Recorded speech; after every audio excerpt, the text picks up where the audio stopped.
Good morning, everybody. Happy Halloween, and we're one day closer to Friday. We're going to talk to a candidate this morning. He's running for Palm Beach County Commission District 7. Leonard Serratore is the Republican in this race. We had his Democrat opponent yesterday. Now, this seat hasn't seen a new commissioner in 8 years, as Mac Bernard was a fixture on the commission, but he's termed out. Lenny, good morning to you. There you are with Bobby Powell. So now, ladies and gentlemen, those are the folks that you'll be choosing from on Election Day. Lenny, good morning to you. Here's where I want to start. This is the Palm Beach County Voters Guide, and you are on page 10.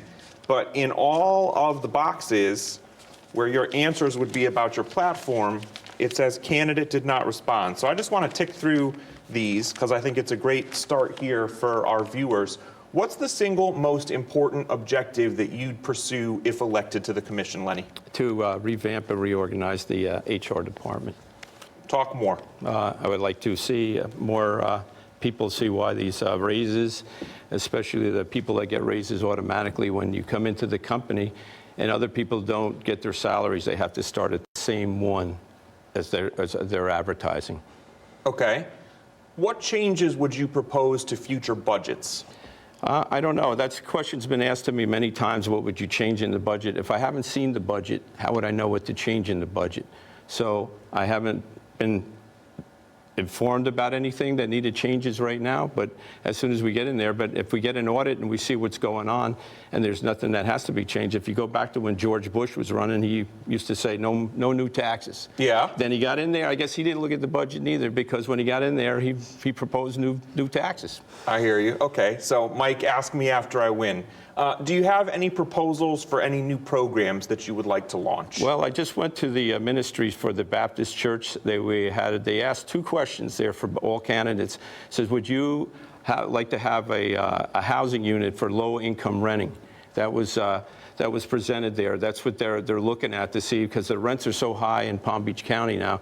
You can't even get people, if you want to hire them in the county, to come work because of the exorbitant rents that we have to pay here. Very true. So they were talking about that, and I said, well, I would look at it.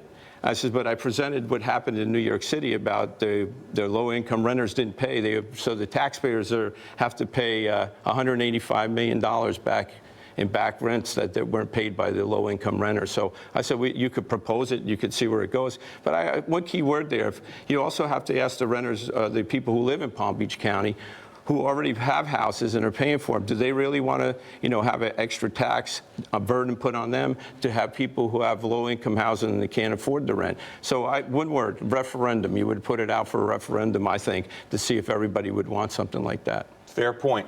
How could the county commission be more effective and more efficient? Answer their emails and telephone calls. Absolutely right. I'd like to see that happen too. Yeah, as a reporter I call plenty of times, them. and I don't get any written responses back or any telephone calls back. Fair enough. Lenny, for some of our viewers, this might be the first time that they're seeing you or hearing of your candidacy. So tell us just a little bit about yourself and your background. All right. I'm a graduate from Florida Tech, right up the road here in Melbourne, Florida. I studied air commerce, transportation technology. I'm a pilot. I worked for managing airports for the last 37 years until I retired at West Palm Beach. I finished up there, so I'm a true public servant. I work nights, days, weekends, and I live in the community, and I'm retired now. On your campaign website, you have a quote from Ronald Reagan. I'd like to share that with our viewers and then pick your brain about it. He said, "Freedom is never more than one generation away from extinction. We didn't pass it to our children in the bloodstream. It must be fought for, protected, and handed on for them to do the same, or one day we will spend our sunset years telling our children and our children's children what it was once like in the United States where men were free." Where men were free.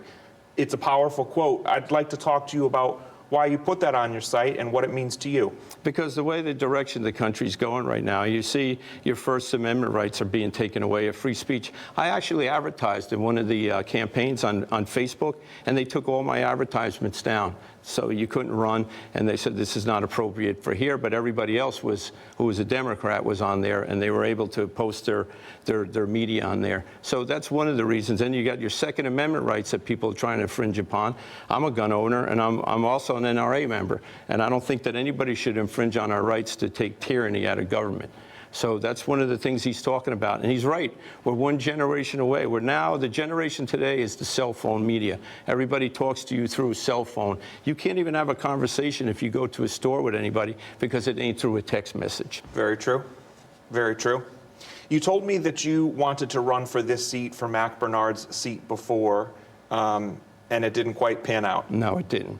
I was asked by the REC member, who was Mike Burnett, asked me to drop out of the race, said I was going for the Super Bowl, that I never held a public office before, but I actually went in front of the county commissioners and I challenged him on that because he was sitting there, and I told him, you never held a county or a political position before, and there you sit. So I thought that race was thrown for me to get out and Mac Bernard to win. So that's what I thought about it, and I presented it at that meeting that time. But this time they weren't gonna. No one was gonna tell you No, you're not running. I'm not part of the REC anymore. I didn't go back to the REC. I was a seated candidate, committee man, and when that happened, I just left. But you are a Republican in this race. I'm a Republican in this race. Yes, I am. Do you think that the Republicans are going to do well in Palm Beach County? I think they will. I think this time around, I think people are starting to realize high food prices, high rent, high gas prices, everything's going, and high inflation, that people don't think this is the right direction for this country or the county to take. I was asking former State Senator Bobby Powell yesterday about how can we make Palm Beach County a place that attracts small businesses, and how can we help small business owners thrive here? Same question to you. That's a problem, because high rents, high property prices to move into the area, and actually hiring people in this area to actually come down here and work. They can't, like I said before, they can't afford the rents. I worked at the airport, and I still talk to people there. There's 5 positions open there, and they pay a decent amount of money there right now, and they work overtime, but they can't fill those slots. So they're not getting anybody down here. So it's very hard to attract people here. But the best thing, like I always said, I moved down here in '99 because it's a better quality of life when I left New York. You got to remember, we don't have any state taxes here. And when you propose all these other things, just think about it. You might get a state tax when you want to start doing more social programs and getting people involved. I have a feeling if elected to the commission, you'll be keenly interested and engaged in everything that's going on at the airport. That's correct. Talk more about that. Well, I want to know about the promotions, the staffing. Actually, you know what? I got to talk about technology there. For the longest time we worked there, these airports come up with a system now where you go out and inspect runways, and they automatically log NOTAMs to airmen, and maintenance reports where you can have these things fished according to the FAA. And we never get that system in place. Everyone says it's too much money. But the airport's a cash cow.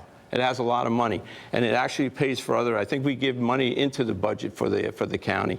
So these are things that I don't understand, why there's no money to improve people going out and inspect the safety of airports and runways and lighting systems for people to travel in and out of the airport. Final thought. What question do you want to be asked? You tell me. Mike asked me this. Mike asked me why we don't have more technical and vocational schools for people here in the county when they're in high school.